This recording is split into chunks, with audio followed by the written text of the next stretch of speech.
Cuando eras niño, es probable que recuerdes haber visto películas que no eran ni de Disney, ni de Pixar o de DreamWorks. Eran, digamos, pelis raras. Pelis que no sabes de dónde diablos salieron, pero que viste en tu infancia de alguna manera, que creías haber visto en sueños o de las que solo recuerdas pequeños fragmentos. Por ejemplo, Osmosis Jones. La medicina no habla de perdedores. O Auxilio, Soy un pez, donde unos niños bebían una poción mágica que los convertía en peces. Número 9... El pequeño Nemo en la Tierra de los Sueños, El jardín mágico de Stanley, El último unicornio, Los gatos no bailan. Me encantaba esa peli. Chicos, estamos de vuelta, que iba de unos dinosaurios raros y un tío con ojos de destornillador. El Page Master con Macaulay Culkin. Las pelis de En busca del Valle Encantado. La espada mágica que tenía el mejor villano de la historia. La era ruberiana. Hay dos tipos de pelis de animación. Las de mierda y las memorables. Pero hay una que no importa cuántos años pasen, siempre vas a atesorarla en el fondo de tu corazón. Y esa es El gigante de hierro, que tiene hasta su propia cumbia. Una de las pelis de animación más sencillas que he visto y con tantas capas y un mensaje tan profundo que jamás volverás a verla con los mismos ojos. Dale a like si recuerdas El gigante de hierro. Y si te suscribes ahora mismo y llegamos a 3 millones de suscriptores con este vídeo, haré 30 curiosidades flipantes de John Wick 4. Pero antes, ¿qué está viendo Hogarth en la tele? ¿Harto de no saber a qué jugar en el móvil cuando estás en el baño? ¿O en tu tiempo libre? Prueba Lords Mobile y encontrarás más de 10 millones de jugadores junto a los que poder crear un imperio o robarles sus recursos mientras practicas tu pronunciación del número 42 en francés. En francés, para decir 42, decimos 42. Juega en tu móvil o en tu PC y si descargas el juego desde el link de la descripción, al iniciar sesión diariamente, obtendrás un paquete exclusivo del juego valorado en $500. Esta información vale millones. Si te conectas 14 días, puedes ganar una PlayStation 5. Y si eres un fricazo y quedas en el top 3 de la clasificación de poder, puedes ganar tarjetas de regalo de Amazon de hasta $150.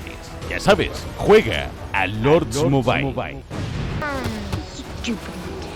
Porque estas son 30 curiosidades flipantes del gigante de hierro. Aparece el logo de Warner Brothers y escuchamos un pitido. Lo primero que vemos es un satélite que emite también otro pitido muy similar. Y al final de la película también escuchamos de nuevo ese pitido, que es el mismo que hace el gigante al reunir de nuevo sus piezas. Pero este satélite que vemos en pantalla es el Sputnik, el primer satélite artificial de la historia. Y sí, es ruso, pues Sputnik significa compañero de viaje en ruso. Pero el original no tenía el logo de la URSS grabado, ni era opaco como este, sino que era brillante y de metal pulido, de modo que reflejaba todo como un espejo. Y lo vemos orbitando alrededor de la Tierra, pues la peli tiene lugar en 1957, y este satélite se lanzó el 4 de octubre de ese mismo año. El pitido que escuchamos es una señal de radio que enviaba de vuelta a la Tierra desde el espacio. Al seguir su órbita, vemos la Tierra al fondo y nubes de tormenta sobre la atmósfera, pues se trata del enorme huracán que está azotando la costa noreste de los Estados Unidos y que se cierne ahora sobre el hogar natal de Hogarth, nuestro protagonista, tal y como veremos en unos minutos cuando aterrice el gigante. El satélite sigue la curvatura de su órbita. Ahora veremos la luna también, como desde esa misma dirección viene una bola en llamas a toda velocidad que se dirige derechita a aterrizar sobre el ojo del huracán que azota Rockwell. Y al pasar podemos ver durante algunos frames el cuerpo del gigante en el interior de un torrente de llamas, por lo que sí, aguanta altas temperaturas sin llegar a fundirse. Un guiño a la novela, donde retó a un dragón y debió soportar el fuego abrasador, pero eso es otra historia. ¿Pero por qué el gigante acaba en la Tierra? En una escena eliminada de la película, durante un sueño del gigante, vemos que viene de un planeta de una raza de robots asesinos que son enviados para acabar con otros planetas enteros. Así que seguramente acabó en la Tierra por error, golpeado por algún asteroide o algo que lo desvió de su trayectoria, porque en el sueño vemos que su raza conquista los planetas en grupo y el gigante de hierro viene a la Tierra, él solo. Cómo la cámara pasa al lado del robot y se zambulle de lleno desde la atmósfera en el ojo del huracán. Simplemente cine. Aparece un barco pesquero en mitad del temporal con una luz roja y una verde, que son para ayudar a los otros botes en alta mar a saber qué lado de un barco se les está acercando. Rojo para el lado izquierdo y verde para el derecho. El pescador del barco ve al gigante y cree que es un meteorito. De la impresión, suelta al walkie sin darse cuenta. Por eso cuando quiere volver a hablar no lo tiene en la mano y está colgando a su lado. Un pequeño detalle es que vemos cómo al fondo la madera del camarote del capitán se está descascarillando ya, a causa de los años de humedad y salinidad del mar. La lluvia está en 3D, las olas del mar también, y el gigante durante la película también está animado en 3D, pero la peli es en 2D. Creo que es una de las primeras películas animadas que jugueteaba ya con esto de forma seria. Luego vino Titán AE y 3 años más tarde El Planeta del Tesoro, en 2002. Pero esta peli es de 1999. Como el ojo del gigante parece un faro y luego se convierten en 2 ojos que lo miran. Terror en estado puro. El barco se llama Annabelle. Es tradición poner nombre de mujer a un barco, porque se asocia a la naturaleza protectora de una madre, la idea del mar como madre que acunará el barco en sus brazos durante las tempestades, cuidándolo de las olas. Pero el barco choca contra el gigante que debe de estar de pie o sentado en el mar, es decir, que aquí hace pie, porque claro, mide 150 metros de alto, pero esta profundidad es propia de la costa, por eso puede hacer pie aquí, porque el marinero ya estaba llegando a casa. Y hasta animaron cómo el viento huracanado deshace la espuma de la cresta de las olas al venir en dirección contraria. El barco se hunde, el gigante desaparece y el marinero acaba en la costa junto al faro, con el que hace unos segundos confundía al gigante. Pero nadie creerá su historia, por ahora. La luz del faro nos deslumbra y transiciona a la luz del sol cuando amanece sobre el pueblecito de Rockwell. Ya ha pasado el huracán, pero en el puerto vemos los destrozos. Algunos barcos ladeados, los maderos del puerto y los del muelle destrozados. A lo lejos vemos a un hombre con una caja y un par de segundos después al mismo personaje redibujado con otros colores. Algo bastante típico en animación, lo de reutilizar modelos. Aparece Hogarth en su bici, y si pausamos la imagen justo aquí, veremos un poste de la luz con un cartel de Se busca en él. Seguramente una pequeña broma de alguno de los animadores de la película que escondió su cara aquí. El restaurante al que se dirige Hogarth y donde trabaja su madre es el típico restaurante prefabricado estadounidense que sale en muchas pelis y que está ambientado en los años 50, época en la que transcurre esta peli. Desde fuera vemos un barco dañado por el huracán que ya está siendo reparado y el faro de Rockwell a lo lejos que veía el marinero. También en el reloj del cartel vemos que son las 10 de la mañana. Dentro, encima de la barra, hay un mensaje de pescado fresco a diario, uno de los platos principales que ofrecen aquí, ya que este es un pueblo de pescadores. La cajita que deja Hogarth en el taburete tiene pequeños agujeros improvisados para que la ardilla del interior pueda respirar, y esta engancha el abrigo del hombre que se sienta al lado brevemente. No pets. Esta escena con la ardilla y el problema de Hogarth con lo de las mascotas adelanta la gran mascota que tendrá luego el niño cuando descubre al enorme robot, y que Hogarth solo quiere una mascota para tener por fin un amigo, ya que le hacen bullying en el colegio y siempre está solo. El Orange Whip que ofrecen en el cartel es un cóctel americano. En el periódico que lee Dean, vemos la noticia de que el huracán ha arrancado hasta 3 muelles de cuajo. Seguramente también haya sido cosa del gigante al llegar a la costa, porque los aplastó con su peso. La cámara sube y vemos mejor el periódico. En la portada principal, los destrozos del huracán, pero en la foto parece que el gigante lo mordió o lo aplastó. Que llegase en pleno temporal fue la excusa perfecta para que la gente del pueblo pensase que los destrozos habían sido a causa del huracán, ocultando así la presencia del gigante por ahora. Y abajo en una esquina vemos un pequeño anuncio. Llama a Dean. Este es su propio anuncio, por el cual compra chatarra a los del pueblo, ya que su trabajo en la peli es convertir el metal en arte en un desguace. Hasta hay un anuncio de Rinso, un detergente mítico que había en los años 50. Eso es ambientación. En la página que está leyendo Dean, a un lado vemos a un robot gigante estilo años 50, pero la noticia principal es la del satélite ruso que veíamos orbitando al comienzo de la peli. El lanzamiento del Sputnik desató la histeria colectiva absoluta en Estados Unidos. No solo marcó el inicio de la carrera espacial de la Guerra Fría entre Rusia y Estados Unidos, sino que muchos norteamericanos miraban al cielo constantemente aterrados, temiendo por sus vidas y porque los rusos lanzasen un arma nuclear desde el espacio, que es justamente lo que acaban haciendo los americanos al final de esta película, pero bueno, como broche irónico a toda esta paranoia. Y curiosamente el satélite de la foto se parece más al Sputnik de la vida real. I called the government in Washington. Maybe it was a Sputnik. ¿Veis? Lo que yo decía. Paranoia colectiva. ¡Paranoia! ¡Paranoia! Aunque sí que es más probable que el gigante venga de Marte antes que de los rusos. Y sí, este es el mismo capitán de barco del comienzo, y es él quien avisa al gobierno de que algo cayó del espacio. Por eso el gobierno hace caso a esta llamada del marinero, porque creen que podría estar relacionado con el Sputnik o la amenaza soviética. Y por eso envían al inútil de Mansley a investigar esto, quien solo buscará un ascenso en el gobierno y usará el miedo y la paranoia colectiva generalizada por la amenaza soviética para convencer al ejército de que deben matar al gigante. Luego, It's an invader from Mars. eso es un guiño a la peli de 1953 de los invasores de Marte. Esta peli está llena de referencias a la década de los 50 y el maravilloso cine pulp, pero sus colegas no le creen y le llaman borracho. Whiskey or beer? Hogarth levanta la mano a punto de decirle algo al marinero para apoyarle, porque él sí le cree, pero no lo hace. Hey, I saw it too.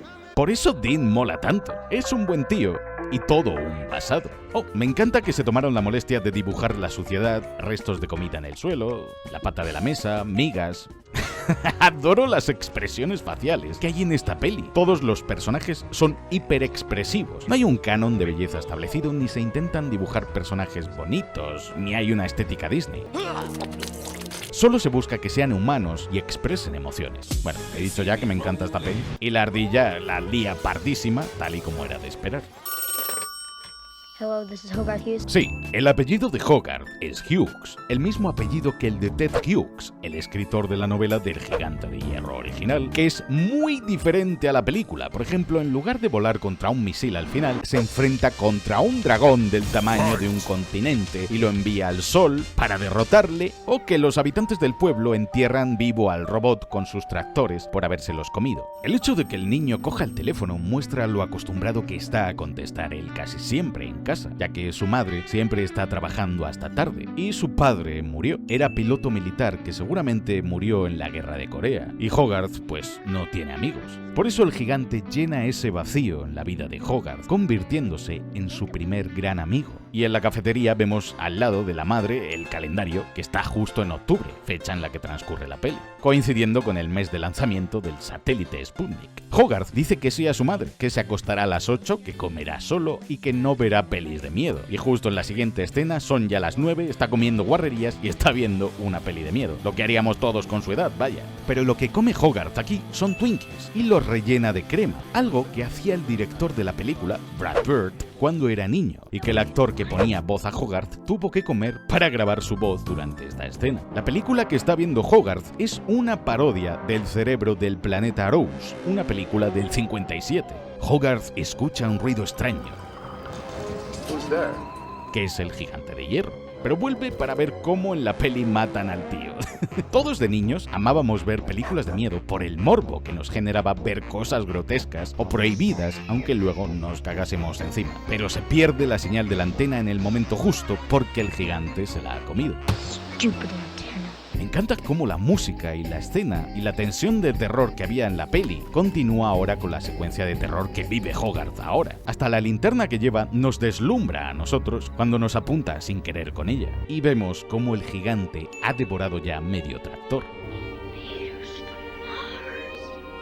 Toda esta escena es una recreación de la típica escena de cine pulp de terror de los años 50, y de ahí la obsesión de Hogarth con los aliens y el espacio, pues era en lo que se centraban muchas de estas películas a causa de la carrera espacial y el pique estadounidense con la URSS que inició el lanzamiento del satélite. En su habitación vemos un cómic de Birdman, un superhéroe con alas de pájaro que nació en 1940 y nos adelanta la colección de cómics de Superman y la obsesión de Hogarth con los superhéroes como todo niño a esa edad. El rifle que recoge Hogarth es una BB gun, como la que nos regalaba nuestro padre al comienzo de Fallout 3.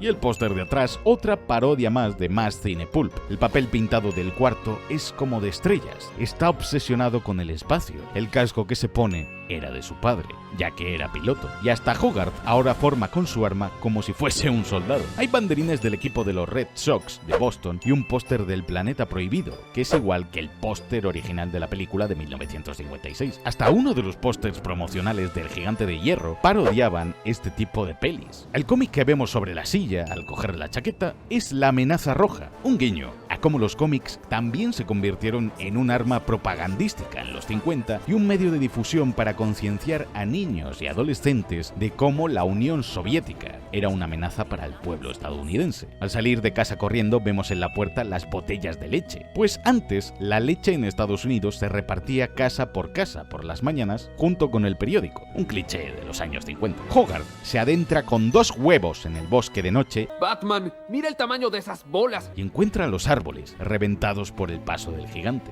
Parecen garras de animales, pero en realidad son los vértices y aristas de metal del cuerpo del gigante al pasar. Por eso ahora Hogarth ve la enorme silueta del gigante atravesando el frondoso bosque. El robot aplasta sin querer el rifle de Hogarth y demuestra que se alimenta de metal, pero no parte el alimento con sus dientes. Lo aplasta para que entre algo mejor en su interior. Y ya podemos ver en un lado de su cabeza el terrible golpe que se dio al aterrizar desde el espacio y que ha averiado su protocolo de invasión y modo máquina de guerra asesina interplanetaria. Pero su hambre por más metal lo lleva a tocar las torres de alta tensión de la estación eléctrica, metiéndole una descarga que lo destroza y deja al pueblo entero sin luz. Pero esto nos muestra que es capaz de sentir dolor pese a ser un robot. Y esta descarga lo resetea por completo, borra sus recuerdos y lo vuelve inofensivo, como un bebé gigante. O al menos termina de joderle vivo junto con el golpe de la cabeza. Hogarth huye aterrado, pero en el último momento se apiada del robot que agoniza y decide apagar la central eléctrica para acabar con su sufrimiento. Cuando el gigante cae, escuchamos un enorme suspiro de alivio, casi como si lo hubiesen apagado, ya que es una máquina, y podemos ver el humillo saliéndole del cuerpo. Hogarth despierta al gigante tirando piedras como si fuese un pozo de los deseos. El gigante se despierta y el niño sale despavorido hasta dar con su madre, que lo estaba buscando. Something ate our TV antenna. Oh, Hogarth. La madre piensa que es otra fumada espacial de su hijo por ver tantas pelis de terror o alguna nueva mascota. Sabe que Hogarth está muy solo y no lo quiere pagar ahora con él, pero la pobre mujer lleva todo el día trabajando y no está para mierdas. Mientras se alejan en el coche, vemos al gigante al fondo, que tuerce la cabeza a un lado sobre los árboles, algo que hacen mucho los perros cuando no entienden algo. Porque ahora mismo, el gigante es un enorme lienzo en blanco. Hogarth se convertirá en su mentor, volviendo al gigante cada vez más humano y enseñándole cosas. Y vemos al niño dibujando en clase al gigante con la cabeza torcida. Estos dibujos de la tele se mostraban en las aulas escolares en los años 50. El temor a un holocausto atómico tras la Segunda Guerra Mundial se convirtió en algo muy real y normalmente se ilustraba con estos dibujos tontos para los más pequeños. We should bomb it to smithereens. Vaya, eso es justo lo que harán al final de la peli, bombardear al gigante. En la cafetería, Dean regresa para flirtear con la madre de Hogarth porque le mola. Hasta aparta la taza de té cuando ella limpia. Y se siente mal por el espectáculo con la ardilla del otro día. El viejo Earl se acerca a él porque Dean lo defendió en la cafetería frente a los otros tontos marineros que lo llamaron borracho. El tractor que vemos fuera con un bocado es el mismo que encontraba Hogarth fuera de su casa, ya que el amigo de Earl debe ser vecino cercano o tiene su granja cerca de donde vive el niño. Y aparece Mansley, el agente del gobierno que viene a investigar la llamada de Earl durante la tormenta en el barco. Pero en la puerta de su coche vemos el logo del departamento del gobierno al que pertenece este agente, el Departamento de Fenómenos Inexplicables, con el águila estadounidense aferrando 2 interrogaciones y un átomo sobre su cabeza. Este tío es un chiste, pensadlo. Debe ser el hazmerreír de su oficina, una parodia de Expediente X, un policía que caza fantasmas en un órgano gubernamental, tan serio como el ejército, la marina o el FBI. Por eso necesita tan desesperadamente el ascenso, porque nadie lo toma en serio en su trabajo. En su identificación del gobierno vemos su nombre, Kent Mansley, y su fecha de nacimiento, 27 de abril de 1924. Tiene 33 años. El tío se cree su propia película de que su trabajo es súper importante. Y el obrero le da el rifle del juguete de Hogarth, que aparece firmado por el niño en la culata. Mansley se sienta en su coche y ¡pum! Medio coche reventado dio un bocado del gigante mientras hablaba con el hombre sobre lo sucedido, y podemos ver interiormente todas las partes del coche que son fieles a nivel mecánico. Me encanta que pese a medir lo mismo que un rascacielos, el gigante sea tan sigiloso y no le escuchen comerse medio coche de un agente del gobierno. Pero sí vemos las marcas que acaba de dejar en los árboles. Hogarth vuelve al bosque con su cámara decidido a tomarle una foto al robot y con una pequeña plancha de metal a modo de cebo para atraerle. Y mientras lo espera, se hace una foto sin querer. Al fin has despertado. Pasa mucho tiempo esperando porque ya salió de clase y no tiene amigos con los que jugar. Por eso viene aquí, a tratar de hacer un nuevo amigo. Pero el gigante, en lugar de comerse la chapa de metal, se la devuelve a Hogarth porque no le quiere quitar su comida al niño, que le salvó la vida, y porque piensa que los humanos comen lo mismo que él. Y me encanta cómo al echar a andar, el pequeño detalle de cómo las ramas de los árboles se van partiendo al paso de este enorme titán. El gigante se sienta en el suelo y media tierra rebota con él. Hasta las hojas de alrededor se mueven. Y en sus pies vemos los agujeros de los cohetes que usará para volar al final de la película. El robot comienza a imitar al niño, porque está aprendiendo constantemente de él. Y le tiene aprecio porque es consciente de que le salvó la vida esa noche. Sí, quien pone voz al gigante en la versión original es Vin Diesel, que tiene ya experiencia en este tipo de papeles. Y aquí ambos comienzan a forjar un vínculo entre robot gigante y niño. En el ayuntamiento aparecen unos hombres junto al alcalde. Juraría que el alcalde se parece un poco a Bill Clinton y el de la izquierda a Richard Nixon. Mansley usa la pipa. Le conocemos fumando en pipa, pero realmente no le vemos fumando casi. Simplemente lo hace para darse aires de interesante y de grandeza. Me encanta el paralelismo de Mansley con Hogarth, haciendo los dos el mismo gesto con el dedo mientras hablan, y cómo se le cierran los ojos al gigante de sueño al aburrirse, escuchando a un crío. Hogarth le pide que se quede, pero el gigante no le hace ni caso, y vemos cómo las copas de los árboles se van agitando al paso del robot. Se comen las vías del tren, lo intentan arreglar, y el robot entiende las órdenes de Hogarth e intenta llevarlas a rajatabla colocando las vías del tren al milímetro. Pero el tren impacta, y el golpe le desencaja la mandíbula por completo. Además, pierde varias piezas, pero esto es un paralelismo con cómo al comienzo de la novela el gigante caía por un barranco y acababa destrozado como aquí. Recupera sus piezas emitiendo una señal, adelantando cómo al final de la peli se recompondrá, tras estallar en 1000 pedazos, junto con la bomba nuclear, y todas sus partes emiten la misma señal y resplandor azul. I need your car. Claro, necesita su coche porque el gigante ya se comió el suyo. Mola muchísimo cómo las terminaciones de sus extremidades vuelven a unirse con las partes que vuelven, revelando que el gigante es mucho más complejo a nivel interno que lo que parece por fuera, como si su cableado fuesen los nervios y conexiones del cuerpo humano. Y el tornillo que vemos en el suelo y que obstaculizaba a Hogarth con su pie es la misma pieza del gigante que conserva el niño al final de la peli y que regresa sola hasta él, pues pertenece a su mandíbula. Pero al gigante le falta la mano, que se ha colado en casa de Hogarth. Esta peli tiene momentos de comedia bastante buenos para ser una peli para niños. Lo que está viendo la mano en la tele es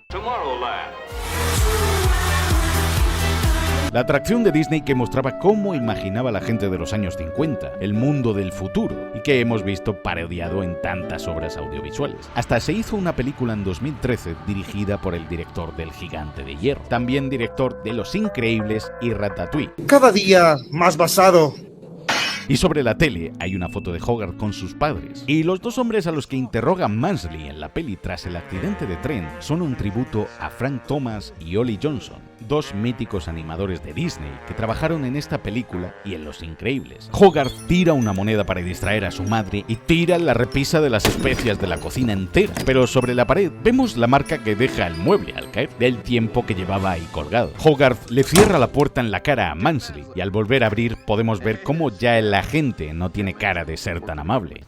Hello there. Oye, se acaba de poner cachondo al ver a la madre de Hogarth porque le acaba de mirar todas las tetas. Mansley llama al general Rogar, pero no es un general cualquiera, sino teniente general de los Estados Unidos, por las 3 estrellas que lleva en su hombrera. Sale bebiendo whisky, viendo un western y debe ser cazador también, a juzgar por su alfombra de oso. Tiene un tomo de Guerra y Paz, la obra rusa, en su estantería. Este personaje es un auténtico compatriota. Nos muestran cómo a Mansley se le cae el teléfono y hay una manopla al lado de él con cara de vaca retrasada. La peli entera nos intenta decir que Mansley es un pringado a los ojos del propio gobierno para el que trabaja. Y por la ventana de Rogarth vemos el Capitolio de Washington DC. Este tío es un alto mando del ejército de Estados Unidos. Hasta sobre su chimenea vemos una estatuilla del monumento de Iwo Jima, en recuerdo de todos los marines fallecidos en acto de servicio. Una pista de que Rogarth fue marine y también por qué tiene control sobre los barcos de la marina al final de la peli y hasta sobre un submarino nuclear. Toda esta obsesión de Mansley con el gigante se resume en que no quiere que el gobierno ni su jefe se rían de él. Por eso se enfada tanto. Mientras este pringado se larga, en la ventana vemos un anuncio de se alquila una habitación que ha puesto la madre de Hogarth ahí, ya que trabajar en la cafetería tantas horas no le da para llegar a final de mes ni para mantener a su hijo. Eso es una referencia a Zeppo Marx, uno de los míticos hermanos Marx, actores y comediantes. La mano del gigante la empieza a liar parda en el baño y suena un piano justo cuando vemos asomar los dedos por la ventana. Si pausamos la imagen aquí, podemos ver el frame exacto en el que la cara de Mansley es aplastada por la puerta. Es increíble cómo con una sola mano el gigante tiene la fuerza suficiente para levantar el granero y volver a esconderse como si nada. Hogarth le muestra sus cómics al gigante y el de Spirit es real. Narra las aventuras de un detective privado con poderes y que comenzó a publicarse en 1951. A Hogarth no le gusta mucho Boys Life. Era una revista estadounidense para niños publicada por los Boy Scout. Ya sabéis, los niños exploradores con uniforme de las pelis. Por eso cuando Mansley se presenta llamándole Boy Scout a Hogarth, a Hogarth ya no le cae bien. Y el cómic que le muestra de Superman es el número 188 de Action Comics, donde Superman volvía siendo radiactivo tras enfrentarse a una alta cantidad de radiación. Un adelanto de cómo el gigante se enfrentará al misil nuclear al final de la peli. Aquí es cuando el niño le enseña al gigante que él debe ser bueno como Superman y no usar nunca sus poderes para hacer el mal. El cómic de abajo, de Átomo, la amenaza metálica, es una parodia del manga de Astro Boy y los robots a los que se enfrentaba, pero el robot asesino de la portada es muy parecido al aspecto que tendrá el gigante de hierro cuando activa el modo de máquina de guerra asesina al final. Por eso el gigante se queda mirando la portada de Átomo en plan, ¿de qué me suena esto? Siente hambre, siente dolor, no es solo un robot o un amasijo de metal, está vivo. Hogarth sube a la mano del gigante y podemos ver cómo al andar el pelo se le mueve al niño. Este es un momento especial porque es la primera vez en toda la película que vemos a Hogarth junto a un amigo de verdad, divirtiéndose y sin estar solo. Y las vacas pasan por completo del gigante corriendo. Pero al fondo en el cielo nocturno vemos una estrella que se mueve a una gran velocidad, porque no es una estrella, es el satélite Sputnik que aparecía orbitando al comienzo. El niño detiene al gigante a duras penas y vemos al robot cabizbajo, porque realmente deseaba explorar mundo y conocer a más gente. El coche que vemos abandonado ya está roído por el óxido y tiene varias multas de aparcamiento en el parabrisas. Y nótese cómo el gigante mueve su boca como si estuviese babeando de hambre. Pero justo aparece Dean con su grúa para llevárselo al desguace. Por eso Hogarth sonríe y van hacia allí. En el cartel del desguace leemos: Desguaces McCopy, donde el arte y la basura se encuentran. Así que van al desguace como si eso fuese un buffet libre. El gigante nos mira directamente y extiende su mano para coger el coche, porque la cámara aquí estaba situada entre los amasijos del vehículo. Pero justo muerde un coche a la altura de la bocina y Dean pilla a Hogarth y antes de darle un palancazo, lo invita a pasar dentro de su taller, que es donde también vive y duerme. Dentro vemos un cuadro bastante peculiar con los símbolos A113. Este es un easter egg de los propios animadores, pues siempre que veáis esta letra junto a esos números, en una peli de animación de Pixar o de Disney, es un tributo de los animadores al Instituto de las Artes de California, concretamente al aula donde estudiaron la gran mayoría de animadores antes de entrar en estudios como Disney, Pixar o Warner. What am I? A junk man who sells art or an artist who sells junk? ¡Mierda! Eso ha sido profundo, ¿eh? Dean escucha discos de jazz. Es un artista que hace artes con partes de coche y chatarra. Lleva una bata con el símbolo del yin y el yang y tiene un póster de Jack Kerouac, un novelista y poeta estadounidense de culto y del movimiento beat. Efectivamente, Dean es un hombre de cultura. Hogarth se mete un café por el culo y se vuelve histérico perdido, casi tanto como Fry cuando decide tomar 100 cafés en Futurama. Pero básicamente le cuenta a Dean que le hacen bullying en el colegio porque es demasiado inteligente. Su madre le quiso adelantar un curso, así que ahora Hogarth no encaja en ningún lado y todos quieren pegarle por ser un empollón y no tiene amigos. Simple. Dean es básicamente esa figura paterna molona que el niño tanto necesita y le está diciendo que deje de darle importancia a lo que piensen o digan los demás y que elija quién quiere ser en su propia vida. Y esto cala hondo en el muchacho, que le dirá lo mismo al gigante de hierro luego. Dean es solo la prueba de lo importante que es tener desde niño a alguien a quien admirar y que te diga cosas como esta. Dean ve al gigantesco robot y agarra a Hogarth para alejarlo del peligro, pero enseguida el gigante se pone a la ofensiva y detiene a Dean para proteger al niño, aunque él lo hace sin usar la violencia, directamente tal y como Hogarth le ha enseñado. Dean está cagado de miedo, menudo tembleque. Y mirad cómo Hogarth se toca los cordones de la zapatilla nervioso porque sabe que le está pidiendo demasiado a Dean. El gigante también puede dormir, pero el que no ha dormido en toda la noche es Hogarth, que está reventado. Pero justo cuando va a echarse en la cama, detrás, ¡bam!, otro póster de una peli de 1951, Vuelo a Marte. Al bajar a la cocina se encuentra con Mansley leyendo el periódico, donde ya aparece en portada el accidente de tren del otro día, junto con menciones a un robot gigante, además de un titular que menciona Osmosis Jones, la que sería la próxima película de Warner después de la del gigante. Y es a él a quien le ha alquilado la habitación de la casa la madre para que se quede. Hey, stop! ¡Ouch! El gigante ha comenzado a comerse las obras de arte de Dean. Mansley le pone toda clase de apodos a Hogarth para hacerse el enrollado, pero es un gilipollas. En los cereales de Hogarth regalan una figurita que es como un gigante de hierro en miniatura. En el armario del baño, antes de que cierre, aparece la figura de Bugs Bunny comiendo una zanahoria, ya que esta es una película de Warner, y ellos tienen los derechos de los Looney Tunes. Hogarth lleva a Mansley a un bar y vemos la marca del laxante Coco Lax, la misma que está espolvoreando ahora mismo sobre el batido helado de la gente, como si fuese chocolate para que se cague encima. De hecho, se ve la diferencia de los gránulos del chocolate que echa Hogarth a su batido, que son más grandes, y los granos finos que le echa la gente, que es de una barra entera de laxante. Y de nuevo la paranoia del Sputnik.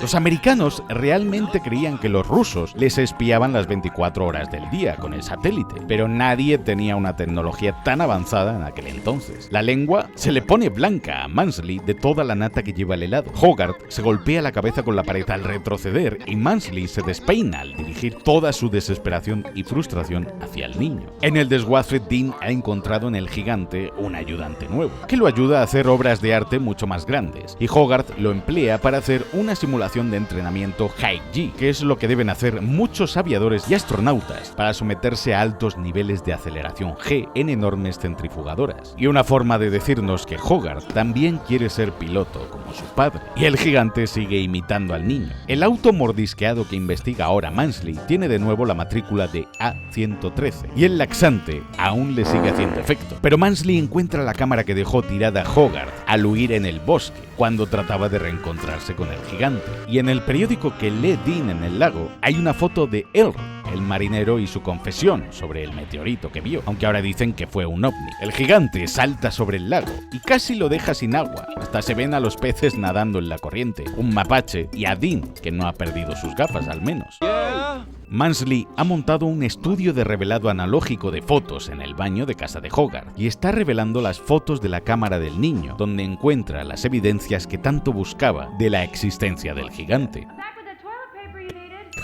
Porque aún seguía cagándose. En el bosque encuentran un ciervo Esta escena es muy poderosa porque nos muestra al gigante, un arma de destrucción masiva, tocando a un ser delicado como el ciervo. Estamos viendo a un arma ser sensible y apreciando la belleza por la vida.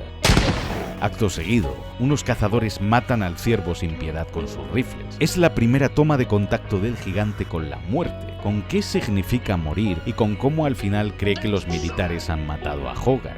Ve cómo algo con vida puede morir en cuestión de segundos. El gigante en sí plantea una enorme paradoja y la principal cuestión de la película. ¿Qué pasaría si un arma tuviese alma y no quisiese ser un arma ni matar? Fue lo mismo que pensó el director Brad Bird al hacer esta película, pues su hermana murió víctima de violencia doméstica cuando su marido la mató de un disparo. Al ver el rifle del cazador, el robot ve un arma por primera vez y casi se transforma. Es una respuesta automática porque fue programado para detectar amenazas armamentísticas de otros planetas, pero la voz del niño lo calma. En cierta parte sí, es culpa de ellos. El ciervo habría huido nada más escuchar cómo uno de los cazadores pisaba una rama, y ellos lo entretuvieron, dándoles a los cazadores el tiempo necesario para apuntarle y matarlo. El gigante siente una profunda pena y tristeza por el ciervo que lo desanima durante el resto del día. Lo que el niño le cuenta sobre las almas seguramente sea lo que su mamá le contó a Hogarth cuando tuvo que explicarle que su padre había muerto, ya que un niño, al igual que el robot, no entiende lo que es la muerte hasta que la vive tan de cerca, y el gigante comienza a pensar sobre ella. El programa de la tele es el de Jack Paar, un mítico actor y comediante americano de los años 50, y están mostrando por primera vez al mundo la Polaroid, la primera cámara de fotos que revelaba instantáneamente una foto sin tener que hacer todo el proceso que hacía Mansley en el baño de revelado. No me refería a cagar. En la edición Director's Cut de la peli sí que se incluyó la escena donde el gigante sueña, ve al ciervo muriendo de nuevo, siendo tiroteado por los cazadores. También el chispazo de la central que lo reseteó y borró sus recuerdos. De hecho, esta escena revela cómo el gigante estaba apuntando para matar a Hogarth mientras recibía la descarga, pues pensaba que el niño le estaba provocando ese daño. A los lados de la pantalla vemos el que podría ser el equivalente al lenguaje natal del robot, basado en símbolos y formas abstractas que este interpreta como código. Y cómo la luz roja de la pantalla se aclara cuando el muchacho le salva y desconecta la corriente. En sueños se ve reflejado en el agua como el arma que es. Y es curioso porque mientras el gigante sueña, vemos cómo su señal intercede en las ondas de la antena de la tele, provocando interferencias y proyectando los sueños del gigante en pantalla. Lo que ve Dean en la tele es uno de los ataques devastadores que el gigante realizará al final contra el ejército, el de la bola gigante de energía del pecho. Y acto seguido vemos cómo destruían uno de tantos planetas como si nada. Justo cuando Dean despierta, la señal de la tele vuelve. En el granero, Mansley interroga a Hogarth como si estuviese en una comisaría. Le da igual que sea un niño, pero Mansley no puede llamar al ejército hasta saber dónde está el gigante o lo tomarán por un loco. Y amenaza a Hogarth con llevárselo a los servicios sociales. Pero en serio, después de investigar no sé cuántas cosas metálicas masticadas por el gigante, con bocados gigantes, ¿no se le ocurre mirar en el desguace a Mansley? Eso demuestra lo pésimo que es en su trabajo. Y duerme al niño con cloroformo. ¡Dios! Mansley avisa al gobierno y el ejército llegará por la mañana, pero ha hecho todo lo posible para evitar que Hogarth avise al robot a tiempo para que escape. Aunque eso de que un adulto esté toda la noche observando a un niño durmiendo da un poquito de mal rollo. Y junto al reloj de Hogarth vemos la foto de su padre en el ejército como piloto de caza. Mansley y Hogarth tienen un duelo de titanes a muerte por ver quién se queda dormido antes. Y ahora que me fijo, la habitación desde donde le vigila Mansley parece ser la de la madre de Hogarth por cómo está decorada. Dean sí que es el verdadero tío chill de cojones. Todos los soldados van armados porque han venido para poner fin a la amenaza, sin saber siquiera si el gigante es pacífico o no. Eso no importa. No les preocupa que venga del espacio, sino que sea ruso o chino. Pero hacen pasar al gigante de hierro por una de las obras de arte de Dean y lo camuflan con el resto de sus obras de arte. La bronca que le echa el general Hogarth a Mansley, eso sí que es cine. Y le despiden. En la puerta del taller de Dean vemos un cartel que pone "Cuidado, perro guardián de servicio", pero con el "on" tachado con un off al lado, porque Dean ya no tiene perro guardián. Por eso cuando Hogarth va a ver a Dean por primera vez por la noche al desguace, lo vemos alterado y con una palanca en la mano, porque le preocupa que le roben su chatarra o su arte para venderlo. Pero seguramente este cartel de la puerta, Dean lo tachó porque antes tenía un perrito guardián o mascota que vigilaba por él para que no le robasen las obras de arte ni su chatarra por las noches. Pero murió y ahora debe ser él quien vigile por las noches su propia chatarra. En la parte de atrás del camión vemos a Mansley frustrado junto con los demás soldados porque acaba de perder su trabajo. Y cómo Dean ayuda a la madre de Hogarth a subir al camión. Menudo galán. Me encanta el gesto del gigante con los pulgares nervioso cuando Hogarth lo llama como el villano de aquel cómic, porque no quiere ser el malo, quiere ser Superman. Por eso se pone la S. Pero de nuevo se pone en modo asesino al identificar el arma de juguete del niño como una amenaza y casi lo mata con su rayo láser. Y el gigante enseguida se arrepiente, porque no es capaz de controlar su propia naturaleza, no quiere hacerles daño. Esto lo asusta, porque tal y como dijo Hogarth cuando el ciervo murió, por eso le aterra convertirse en un arma y hacer daño al niño. El gigante se va para protegerle de él mismo y se aleja por un paisaje nevado. Pero vemos que a la valla que hay aquí le falta todo el alambre, porque el gigante se lo ha comido. Y deja su S de Superman tirada en el suelo, porque siente que no es un héroe, solo un arma. ¿Recordáis lo que dijo Hogarth al gigante de... Y en el instante en que estos niños están a punto de morir, el gigante acude corriendo a salvarles de caer al vacío, porque es un héroe, actúa como Superman. Dean y Hogarth vuelven corriendo en la moto, Mansley les ve y ya es el segundo coche del gobierno que destroza. Todos admiran al gigante porque acaba de salvar a los niños, pero en cuanto llega el ejército, comienzan a masacrarlos sin previo aviso. Aunque el gigante no entra en modo asesino porque está priorizando la vida de Hogarth. Protegerlo es lo que está evitando que active su protocolo asesino letal. Mientras Hogarth y el gigante huyen, podemos ver disparos en las fachadas de las casas, destrozos por el poder armamentístico del ejército, pero ni un solo hogar destruido por culpa del gigante. De hecho, el robot va corriendo y evitando pisar los demás coches y a los militares mientras corre, porque sabe que los puede matar. Y seguramente el ejército ha matado más gente dando tiros a lo loco en esta escena que el propio gigante. Mansley llama a Dean, que es un término despectivo que se usaba para aquellos que seguían el movimiento beat estadounidense de los 50. Los beatniks despreciaban la sociedad de consumo, vestían de forma anticonvencional, como Dean en la película, y estudiaban la filosofía oriental. Por eso llevaba una bata con el yin y el yang en su casa. Además, Dean se llama así por el actor James Dean. Dean ruega que paren de disparar porque el robot lleva a Hogarth y lo primero que hace Mansley es decirle al general. Le da igual que Hogarth muera, quiere que sigan disparando al gigante y que lo mate. Les miente, solo para ganar él. Al fondo podemos ver cómo se mueve el mar.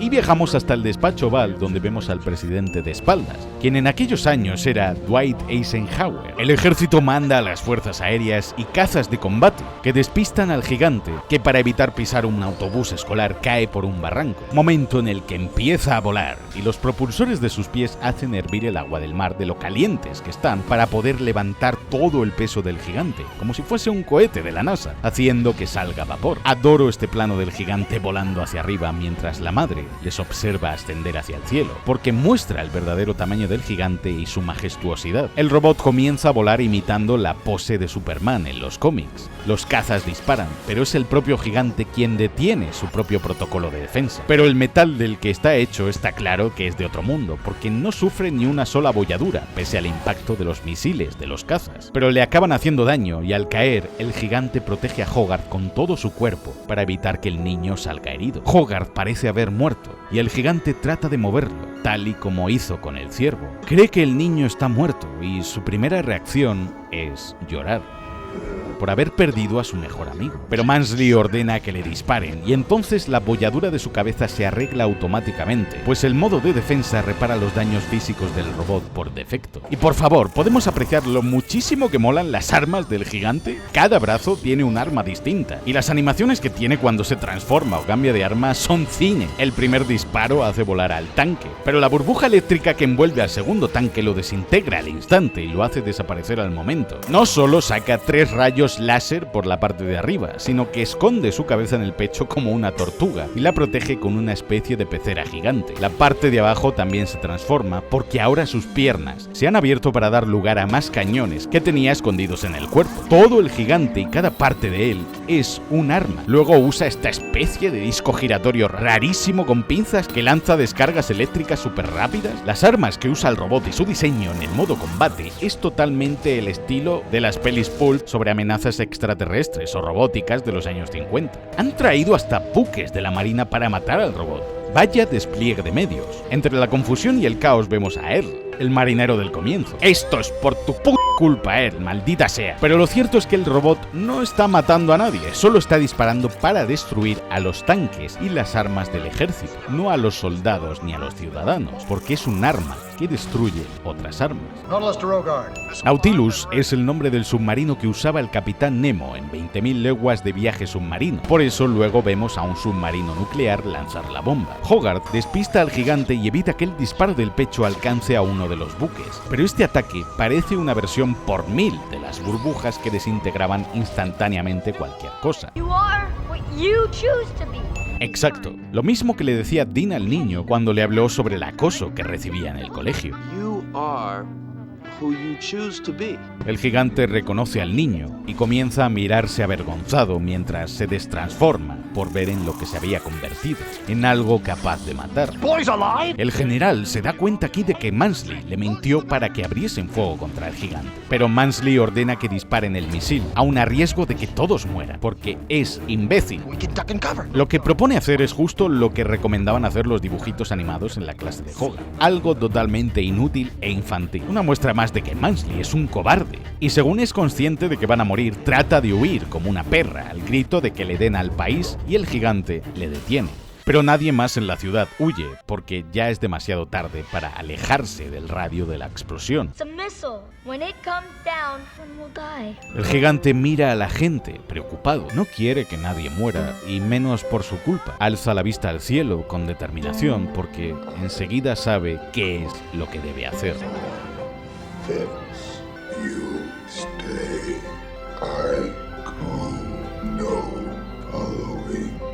Y le dice a Hogarth que se quede, porque él se tiene que ir, tal y como Hogarth le trataba de hacer entender el segundo día que se conocieron, pues el gigante le quería seguir a todas partes. El enorme robot emprende su vuelo hacia una muerte segura, sin un solo atisbo de duda. Atraviesa los cielos, la atmósfera, como el héroe que es. No le da miedo arriesgar su vida porque le importan más las vidas de Hogarth y las demás personas, porque no es un arma, no es un villano, no es malo, él es Superman. En sus últimos momentos cierra los ojos y sonríe, sabiendo que salvará a Hogarth, pese a que tenga que enfrentarse a su propia muerte. La explosión es tan grande que su resplandor ciega a todos los ciudadanos durante unos segundos. Todos lo celebran, pero entre los vítores y aplausos de celebración, vemos al teniente general Hogarth hacer el gesto del saludo militar al robot, como señal de profundo respeto al sacrificio que acaba de hacer el gigante. Los ojos del pequeño Hogarth están vidriosos porque está a punto de romper a llorar. Acaba de perder al primer y único amigo que había tenido en toda su vida. Acaba de perder a su mejor amigo, pero el reflejo de su estela, su brillo, prevalecerá por toda la eternidad y en el recuerdo de esta ciudad. La estatua del robot en el centro de Rockwell muestra a Hogarth en la mano, y sí, la ha hecho Dean, en nombre de todos los ciudadanos como agradecimiento al gigante por haberse sacrificado por todo Rockwell. La madre de Hogarth y Dean ahora están juntos, y el niño ahora tiene nuevos amigos, porque claro, ha tenido un robot gigante. Ahora todos saben que Hogarth es el niño más guay del país y quieren ser su amigo. El general Hogarth le manda a Hogarth el tornillo de la mandíbula, la única parte que han podido recuperar del gigante. Han debido pasar meses porque por cómo visten ya debe ser primavera y hace algo más de calor. Ya en casa, Hogarth despierta al escuchar la caja de cartón caer y sonríe al reconocer el pitido que hacía el gigante en el granero al recuperar todas sus piezas. Tras lo del tren, la tuerca le pide que abra la ventana y este pequeño tornillo tiene un largo viaje por delante porque las demás partes del gigante han ido a caer en Islandia, en un enorme glaciar. reiniciar. Por eso el ejército no ha podido recuperar más partes y otras seguramente hayan caído al mar. Pero que casi todo haya caído en Islandia es solo otro guiño a Superman, pues su fortaleza en los cómics estaba en el Ártico o en una región glaciar como esta, adelantando que este será el nuevo hogar del robot y donde se esconderá del resto del mundo. Vemos cómo las demás piezas se arrastran por la nieve, la cámara se acerca, nuestro amigo metálico abre por fin los ojos y sonríe, porque sabe que pronto podrá volver a ver a su gran amigo, Hogarth.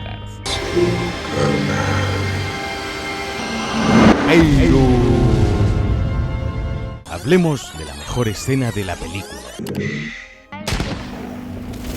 Tras la muerte del ciervo, el gigante de hierro se queda muy afectado. Literalmente vemos a un arma ser consciente de lo que es matar.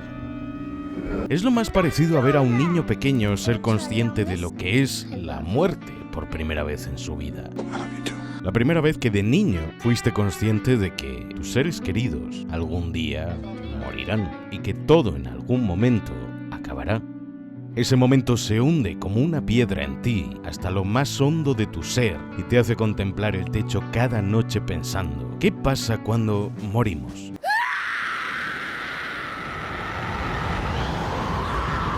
Pero Hogarth conoce la muerte de primera mano y de una forma en la que ningún niño debería hacer nunca. Su padre murió, así que aunque es solo un niño de 9 años, cuando ve morir al ciervo, ya sabe qué es lo que le ha pasado al animal. Precisamente es luego Hogarth quien consuela al gigante y le habla sobre la muerte como algo natural. Todos morimos. Es parte de la vida. ¿Mueres? Bueno, algún día. Yo muero. Tienes alma y el alma no muere. ¿Alma? Mamá dice que está dentro de todas las cosas buenas y que por eso el alma vive para siempre. Porque estas son exactamente las mismas palabras que le dijo su madre el día en que su papá murió. Y todos esos pensamientos sobre el alma afloran al final de la película. Y el gigante decide sacrificarse porque sabe que aunque muera, su alma nunca morirá. Echa a volar directo contra el misil porque tal y como le dijo Hogarth, tú eliges quién quieres ser y él ya lo ha decidido. Esta película nació como una forma de lidiar con el dolor y la pérdida de su director, Brad Bird, porque su hermana murió de un disparo a causa de su marido, que abusaba de ella. Decidió contar una historia en la que no solo nos planteemos que un arma es capaz de matar personas, sino que también mata con ellas una parte muy grande de todas aquellas personas que amaban a esa persona. Creo que todos hemos perdido a alguien y esta película es un abrazo cálido para ese alma que nunca perderemos. Aquella parte de nosotros que nunca morirá y que se elevará junto con las estrellas hasta hacer arder el cielo en una supernova que reflejará lo mejor de nosotros mismos por siempre en los recuerdos de aquellos a los que llamamos seres queridos, pues quien ama, amó y ha amado Odio. jamás será olvidado. With the loss of your mother. It's only all the unexpressed love, right? The grief that will remain with us until we pass, because we never get enough time with each other, right? I hope this grief stays with me because it's all the unexpressed love that I didn't get to tell her, and I told her every day. Almas no mueren. Dale a like si quieres más vídeos de películas de tu infancia como esta. Y suscríbete porque apenas quedan 10.000 suscriptores para llegar a los 3 millones. Y el próximo vídeo es... DreamWorks Kung Fu Panda. How's that?